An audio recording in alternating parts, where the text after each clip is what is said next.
Yo mga idol, kamusta? Sports Talk PH nga pala. Ang laban ng ating pambato, pag-usapan natin yan mga idol. Ngunit bago ang lahat ay huwag kakalimutang mag-subscribe at i-click ang notification bell button for more sports talk. So isang napakalungkot na balita nga po para sa ating mga Pinoy boxing fans. Ito po ay dahil bigong manalo ang ating matibay na pambato na si Jason Vaison sa world title fight niya kontra sa undefeated world champion Oscar Collazo. Sa laban na ito ay malaki sana ang tsansang manalo ni Vaison dahil ilang beses niya talagang nasasaktan ng kampyon, kung saan nakikipagsabayan talaga ito sa tuwing nagbabato ng kombinasyon si Collazo.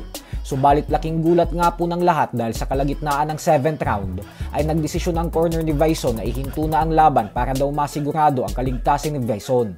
Maging ang mga commentator ay hindi makapaniwala sa naging desisyon ng corner ng ating pambato, lalo patabla ang score ni Vaison at Collazo sa unofficial scorecards. Pero ganun pa man nga po ay sinabi naman ni Vaison na nire-respeto niya daw ang desisyon ng kanyang corner, pero aminado umano siya na nagulat talaga siya sa pagtigil ng laban kasi kayang-kaya niya pa daw talaga sana. Nanatili namang undefeated si Collazo at siya pa din ngayon ang current WBA, WBO and The Ring Magazine minimum weight world champion. Sa kabilang banda naman mga idol ay natalo nga po ang isa pa nating pambato na si Judy Flores sa undercard ng Oscar Collazo versus Jason Vaison, kung saan tumiklop ito matapos tamaan ng solidong body shot sa first round ng kanilang sagupaan ng Mexican undefeated prospect na si Gael Cabrera.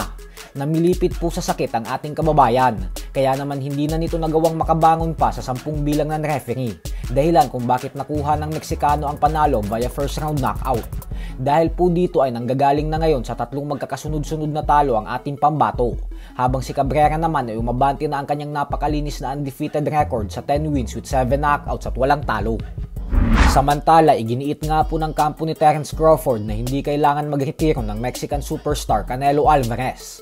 Ayon sa trainer ni Crawford na si Bomac, ay kailangan lang daw muna magpahinga ni Canelo at pagkatapos ay bumalik na ulit ito sa pag-e-ensayo.